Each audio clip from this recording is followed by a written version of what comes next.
Hello, everyone. My name is Daly Burr, and I am the Executive Director at NorthBridge College Success Program. I'm so excited you decided to watch this presentation today. I will be sharing some information about the specific learning differences that we help students with, along with the four main programs we provide and what a student can expect from NorthBridge services. To start with, we have our mission. The mission of NorthBridge is to provide support, resources, and guidance to students with learning differences as they transition to, persist, and succeed in their educational and vocational endeavors.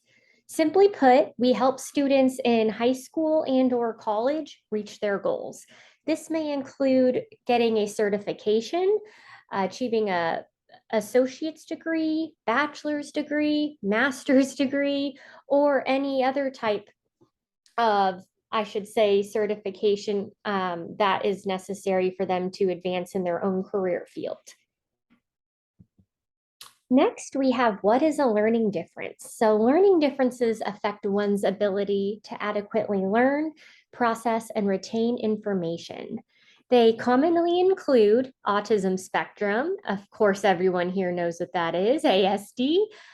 We have dyslexia, ADHD, anxiety and depression, nonverbal processing disorder, executive functioning disorders, and many others that are not listed here or have not been diagnosed yet. So now I'm going to dive into more detail about each of these learning differences. Again, all of our high school and college students typically have at least one of these areas they need a little assistance with, and that's where we come in and help.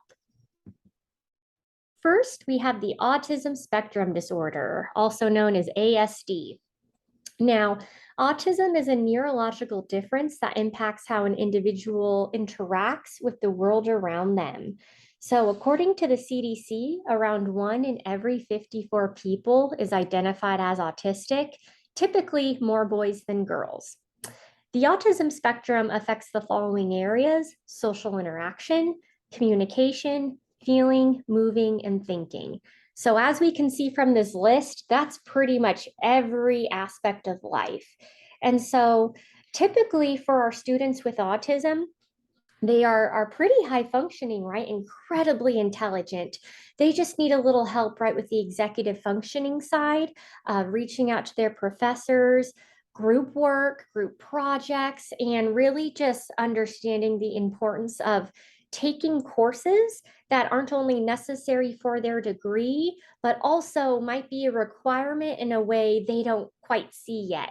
An example is would be a student taking engineering courses, right? He wants to become an engineer, but has to knock out the humanities and English gen eds, right? So a lot of times for our adolescents and young adults on the autism spectrum, it's a different way of thinking. And that's it, right? Where here at Northbridge, we come in and we help them see that they can, of course, accomplish their goals. They can graduate high school, they can graduate college, go on to be productive working members of society, right? There's just some differences. And that's where we try to help them. Next, we have dyslexia. Dyslexia causes problems in spelling, reading, and writing by affecting word recognition, reading comprehension, and decoding of words. Dyslexia affects 15 to 20% of the population and also occurs twice as often in males. So for the students we serve with dyslexia, it's always essential that we know their learning style. We get that information up front when we have our initial meeting with the student and their family. We like to find out if they're an auditory learner, meaning they love to hear information, have information read out loud to them. If they're a tactile learner, meaning they prefer to be more hands-on, do it themselves to learn quicker, or visual learner, right? They prefer diagrams, charts, any visual cues and aids to help them. So for our students with dyslexia, especially at the college level, there's a lot of reading, right? And so we always want to make sure that when we're reading out loud to them, that we periodically stop to discuss, right? The concepts being addressed in the readings and that they're understanding.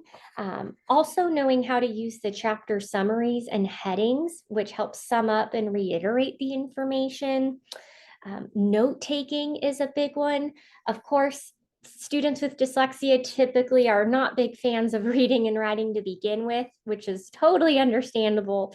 And so we try to help the student come up with different ways to take notes. And a lot of times that process in and of itself is very intimidating because they just kind of clam up, right? And they're thinking, oh my gosh, everyone's going to judge me if I spell a word wrong, right? Or whatever it may be.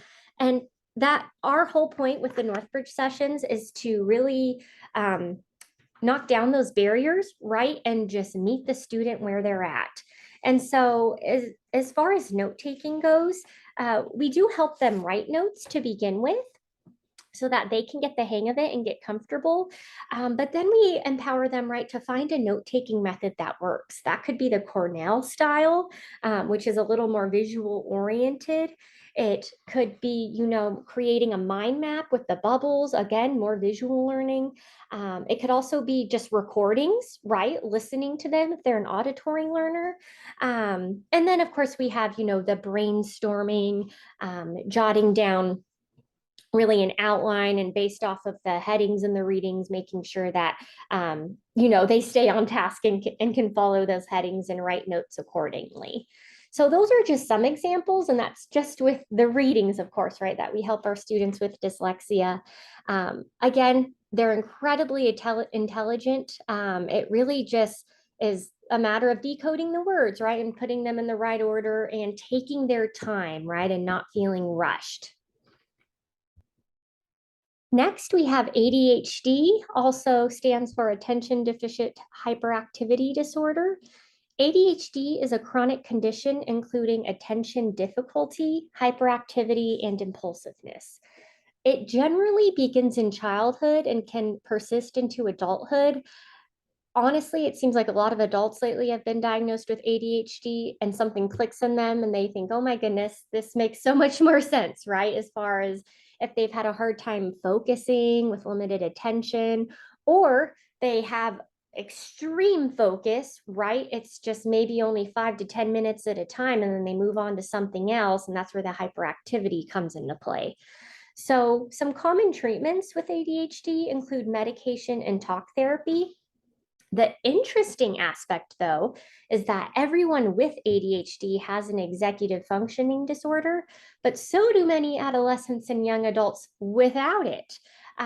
So that's something we always try to mention to our students is, hey, your brain just operates a little differently, and we're going to help you through it.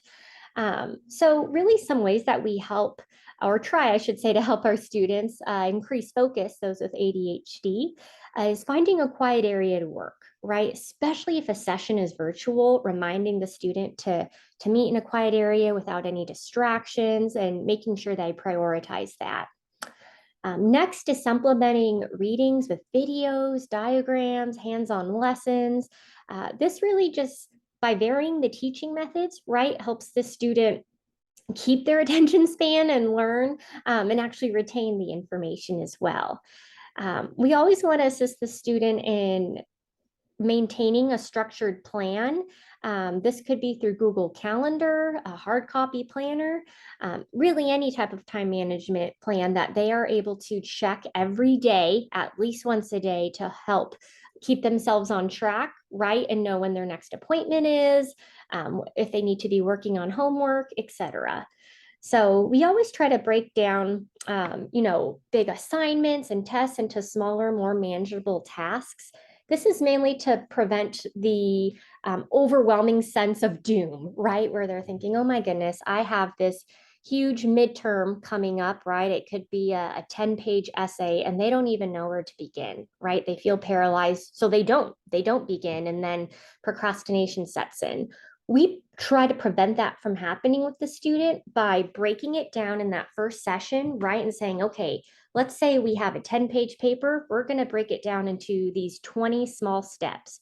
Right now, we're only going to focus on step one, and that might be finding sources for the paper, right? And only focusing on that. And we've seen that our students with ADHD have pretty high success rates when they're able to focus in that way, because they're able to check off the task and move on to the next item. Next, we work with students that have anxiety and depression. So here we see that anxiety is not the same as stress, but rather a reaction to it. When anxiety happens frequently, it can become a problem because it interferes with academic and college life. Depression, on the contrary, is defined as feelings of severe inadequacy, guilt, hopelessness, and dejection that interfere with everyday life. So, while depression does not discriminate, one population of people who may be at higher risk for it are college students. And this is because they are in a brand new environment, right? They have, let's say, freshly graduated high school. Their parents have typically been the ones making decisions for them, as they should, right? As the children being minors, but then they become young adults, right? Once they turn 18. And they're all of a sudden expected to make these decisions on their own. And so it can be very challenging because they may be used to a support team from high school that isn't, I wouldn't say non-existent in college, but there's less support right from the get-go. The student has to know where to find it. And so one thing we really try to assist the students with is understanding the resources available. We always want to make sure they have all the information they need so that they can make the best decision for them. An example, right, is that in high school, it's much easier to contact your teacher with any questions. If, an assignment is late, they'll typically accept it. But in college, that is not the case. It's much harder. And what I mean by that is that typically the class is just for the lecture for the instructor to teach. And then if the students have any questions, it's their responsibility to reach out via email after class or during office hours. And so there is much more responsibility placed on the student. Also, college professors typically won't provide regular reminders about assignment due dates and won't accept late work. So essentially, all of these changes, right, that we're discussing, we help the student see upfront that, hey, these are the changes, this is what you can expect, and this is how we're going to help you reach your goals. So, of course, if it goes beyond academics, we always want to make sure the students are receiving the professional mental health help they may need, and that's typically therapy or any resources on campus. So we always say, NorthBridge is just one resource for you to use, but we want to make sure you're aware of all of those on campus that can also help you. Next, we help students with nonverbal processing disorder. So this nonverbal learning disability includes strengths and verbal abilities. So that typically means a student is well-spoken, they can write well, but on the contrary, some difficulties may include motor, visual, spatial, and social skills. So what's interesting is a lot of times an onlooker may think, oh, this student doesn't have a learning difference or a learning disability because they don't see it, right? They're well spoken, they can write well, they don't see anything. But we all know, right? Learning differences don't need to be seen, it's all experienced in the brain. And so individuals with nonverbal processing disorder often have challenges with organization, attention, executive functioning, nonverbal communication, including body language and motor skills. So we try to help our students, right, work through these and see, okay, if you're having a very difficult time with organization, let's dedicate this next 15 minutes, right, organizing all your assignments into the proper folders, which will actually save you time over the long run. So we try to share, of course, the special tips and tricks that we know will always help the students. Next, we have executive functioning disorders. This is a very broad range, and they are thoughts that we carry out or execute as actions in order to reach a goal. Executive functioning is also known as critical thinking, and they include skills such as maintaining attention, controlling impulses, keeping free of distractions, engaging in mental planning and problem solving, flexibility, time management, setting priorities, and organization. So we can see that covers every area, right, of life, from waking up in the morning to getting to class on time, to completing your homework assignments, to maintaining friendships, all of it. And so here at NorthBridge, we want the students to feel empowered and confident that if there's any deficiencies in these areas, we can help you through it. And, learning difference or not, as someone who's would be considered neurotypical, right? I struggle with these things all the time. We're human. And so our goal is to help the students through these isolated challenges, right? But they affect the whole being of the well-being of the person. So I'll dive into a little more detail later about how we help students with executive functioning through all 4 of our programs. I just wanted to provide a brief overview before we dive in. So here we have our NorthBridge services. Over here, you'll see we have 4 main programs. We have our College Success Program, High School Success Program, Test Prep, and Career Prep. With all 4 of these programs, we also offer bi-monthly social events and weekly grade updates. These social events are an opportunity for our students to get to know one another, foster that sense of community, and just have fun, right? It's super low key, low stress, and the events change depending on what the students' interests are. Some examples of what we've done in the past include cooking nights. We've done Diamondbacks games. We did zoo lights over at the Phoenix Zoo back in December. We really just want to, figure out what the students' interests are, what they would actually show up to, right? And plan an event around that. Next, we have the weekly grade updates. Those are sent out every Friday to our students and parents with the students' written consent, especially if they're in college. And that addresses what occurred during that week of session, so what the student completed, the current grades, and then what the student needs to complete on their own. The reason for these updates is to prevent anything catastrophic from happening, right? We would rather know up front if a student's not doing so well in a class, because that most likely means we need to buckle down and help the student more so, let's say in a math class, right? However, so if a student is doing really well in an English class, we know, okay, we probably don't need to help as much there. Let's focus on math. So that's just an example. They point out what's going well, and also, just as importantly, where we can help the student better. And my favorite part about the weekly grade updates is that our academic coaches will always follow up with the student the following week to ensure that they actually completed what they said they would, right? That's a huge portion of it. And a lot of times we get the question of, well, are we just following, the student's word? Is that all we have to rely on? And the short answer is no. An example would be if an assignment was due Sunday at 11:59 p.m. and the student has a session on Monday. The following day, the coach may ask, were you able to submit the assignment? Let's say the student says yes, but then the student and coach go into Canvas and see, oh, it's not submitted. Right there, right, we have proof that, okay, either something happened, the student was maybe just embarrassed to tell the coach that they didn't get around to it. But the goal, right, is that we help the student see, hey, you got to follow up on what you're saying you will do and commit, right? Especially into adulthood, there is a higher expectation, I should say, that people will follow through on their responsibilities. And so we try to help our students with that the best we can. Next, we have where are sessions held? So we can meet students in person, virtually, or hybrid. In person typically occurs at the local community college, university, and public libraries. What I mean by local is we assist students all over Arizona, generally in the Maricopa and Coconino counties. So depending on where we have the highest concentration of students is where we will meet them that semester.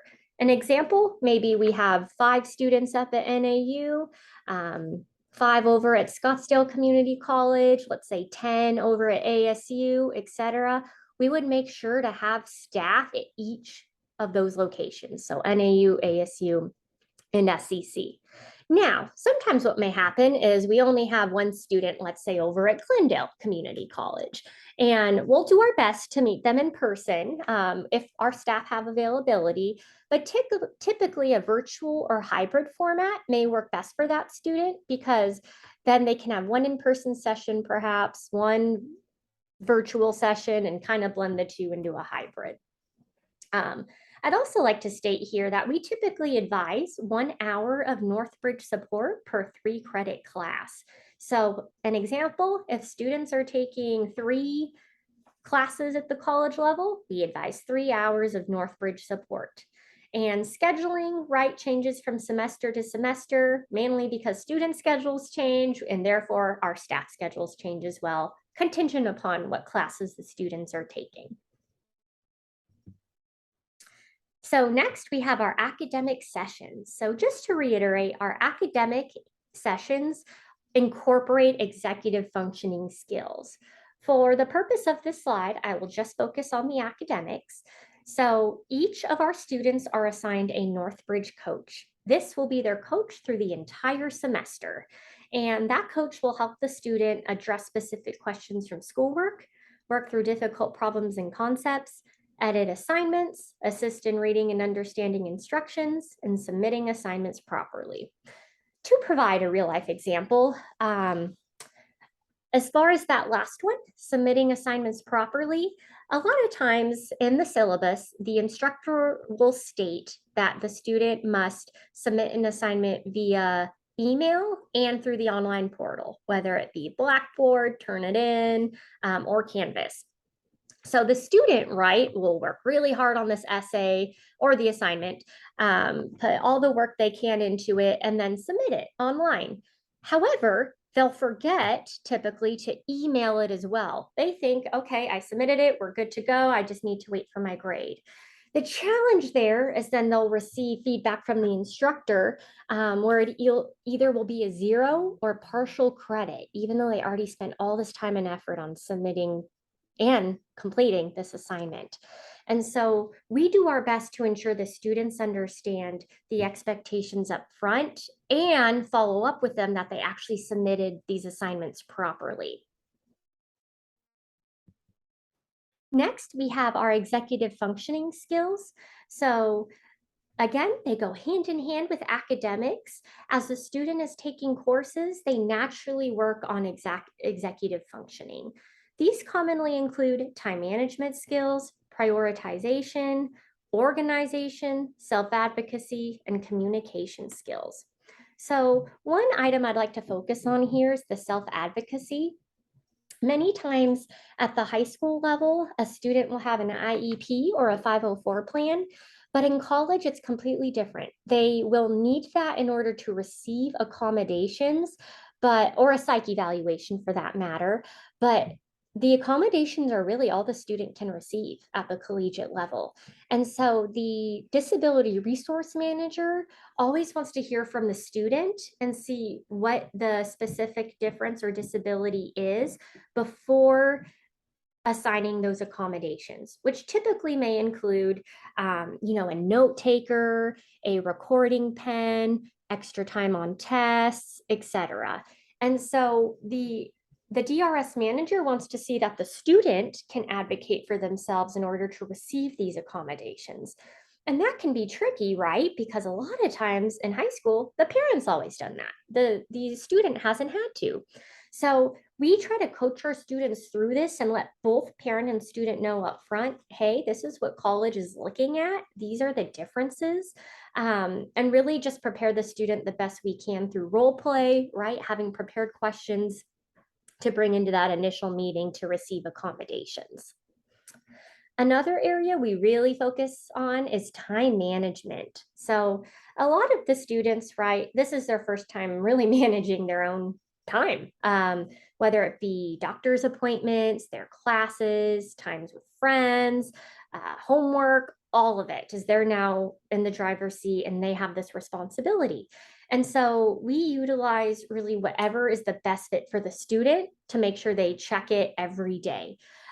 Commonly, we use Google Calendar, but some students prefer to use their phone, which we're more than happy to do, or an in-person I should say hard copy calendar as well. And so the goal is that we check it with the student every session, but that they'll get in the habit of doing it on their own and not need the reminders anymore.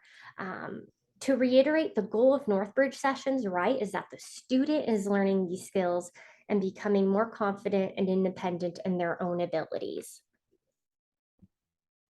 Next, we have some challenges that students may face in college. One that is not listed on here, but that I would like to mention is handling a bad grade.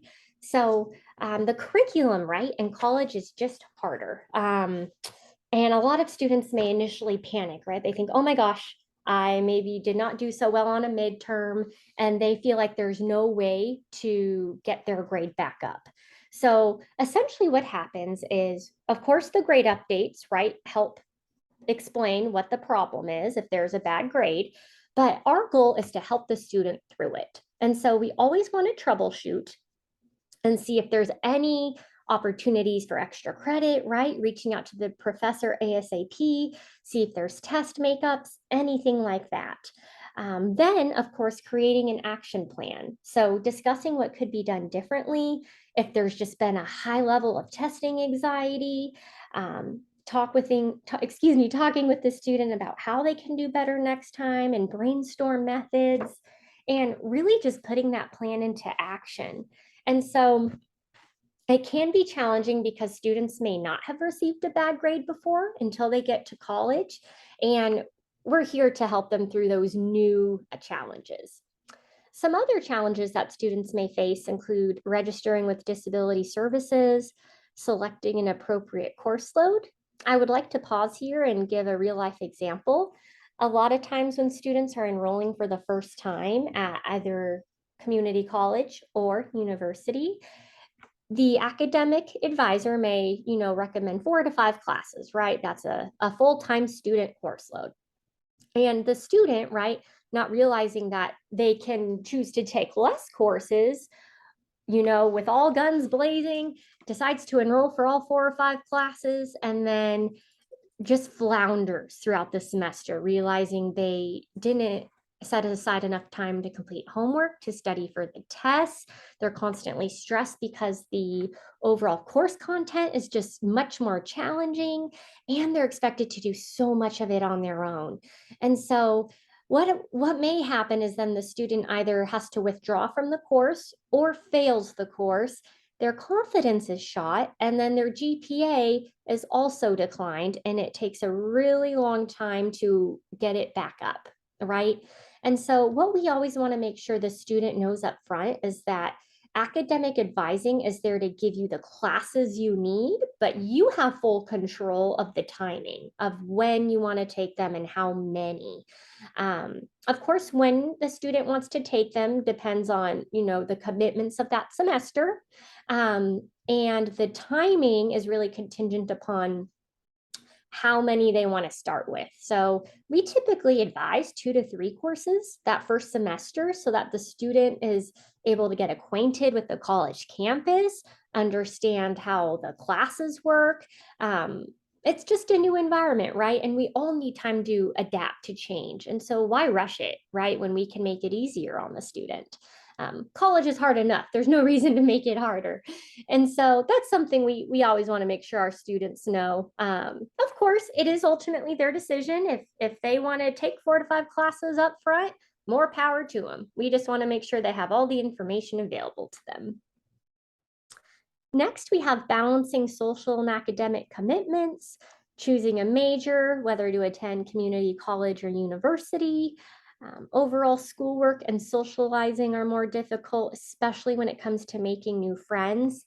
A lot of times we'll help students come up with conversation starters when they're enrolled in a new class, right? So that it'll be easier to either form study groups when that time arises and really just get them more comfortable, right, to talking to their peers. Next, we have the student is now responsible for holding themselves accountable and managing time, as well as establishing and practicing healthy habits. Our third program we offer is test prep This includes GED, SAT, ACT, and any specialized college certification testing, typically for, nursing. And another one we've actually had is electrician school as well. So with the test prep, we typically help the student take an initial practice test if they haven't already done so. Many of them will come to us already have taken the GED, SAT, or ACT, and they want to improve their scores. After that, we set them up with an academic coach to understand the layout of the test, review the concepts, and schedule a testing date. We always want to make sure the student knows the layout of the test because the best approach is no surprises, right? And making sure that they know how much time to spend in each area as well. Now, as far as scheduling a test date, that helps keep the student accountable so that they will do the practice questions and all those tasks they're expected to do on their own time. And that could be the app associated with SAT and ACT. They have an awesome resource called Question of the Day. And we advise students, hey, if you're waiting for an appointment or for class to start and you have a minute, just whip out that app, right? It's Question of the Day. You'll knock it out, see how you did. And that's a really stress-free, low-key way to practice sample questions on the tests. However, it's not just that, right? That's good when you're waiting for something, but we always want to make sure there's dedicated study time as well. Last but not least, we have our career preparation program. This is typically for our students that are on their way out of their degree, meaning they're about to graduate with their associate's or bachelor's degrees, and they are looking to gain a career in their specified field. So we always make sure the student has updated resumes and cover letters and that they are tailored to the jobs they want. We also ensure that they are researching and applying for jobs in the right portals. Most commonly, LinkedIn and Indeed are the most popular ones right now, but we all know this can change. I remember back when Monster was popular. So really just staying updated on what the popular job application portals are. Next, we have mock interviews and prepared questions. The mock interviews are particularly important for our students that struggle with social skills. And so we always want to make sure they understand what the expectations are in an interview, that you're dressed appropriately and professionally, right? And what does that look like? We go through, maybe slacks for men, a nice dress or skirt for a woman, and making sure that they're prepared to answer the questions and stick to that. What we mean by that is not going on tangents, because we've all been there where a future employer or potential employer, I should say, may ask a question and not realizing we're going off on a tangent, we do it and then realize, oh no, I didn't even answer the question they were asking. So we do our best to help prepare our students and prevent that from happening, but also doing their own research and having prepared questions for the end of the interview. Because a lot of times it's helpful for the interviewer to know that the student did their homework, that they know really the structure and hierarchy of the company they're looking to get hired at. And we always advise, right, even researching the interviewer, whether that be on LinkedIn or through the website, right? So they can have a little more information and be as prepared as possible. Lastly, we have researching volunteer opportunities and internships. The volunteer opportunities are very helpful for the students that aren't quite sure what they want to go into. An example includes a student of ours who wanted to become a veterinarian, right? And that's great. She loves animals. She wants to help them. But when she started taking classes, didn't realize how science and math intensive that field is.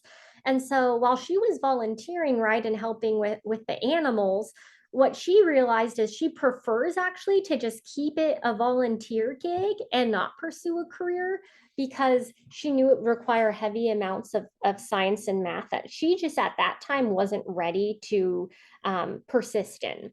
And so regarding the internships, we help students here, again, helping them research and access those that they want to build a career in. So in examples, we had a student in the summer who did an engineering internship over in Arkansas, and he actually ended up gaining full-time employment with them. He just graduated from ASU with his master's degree, and it's turned into a great relationship for him. And he actually had a few internships with them before gaining employment.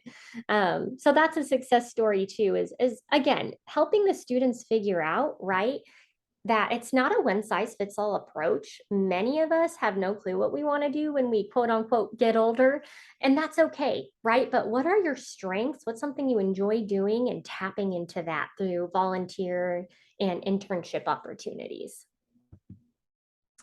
So next we have who can receive NorthBridge services. Really, any adolescent or adult with learning differences. So we do have private pay options and scholarships available to students.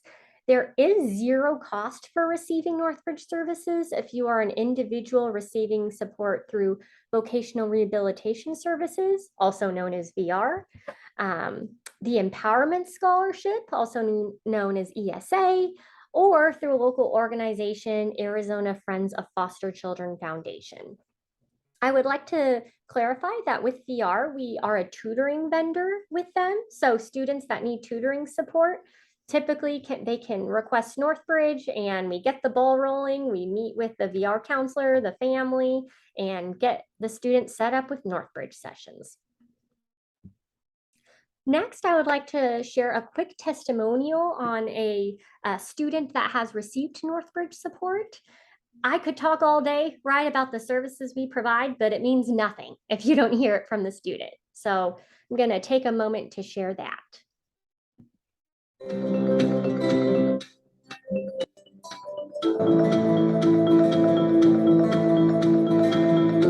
Positive note I have about them. There's a lot of positive things, but one thing I can say is that they cater to the student. It is not one size fits all. If you struggle with something, they are there to help you. And why consider NorthBridge as a program to help you? If you struggle in any way, they are there to help you. Whatever you need to succeed in school, utilize that as a resource, and that can be NorthBridge. If interested, we have some other videos as well from our staff and students and board. Last but not least, we have our contact page. So feel free to contact me. My name is Daly Burr, dburr@northbridgeaz.org, or you can call, text 401-321-4059. I also have our lovely program director on here. Her name is Ebony Lorang. You can reach her at emabry@northbridgeaz.org, or call, text 623-252-2886. Of course, we have our website where really everything you just learned is on there as well.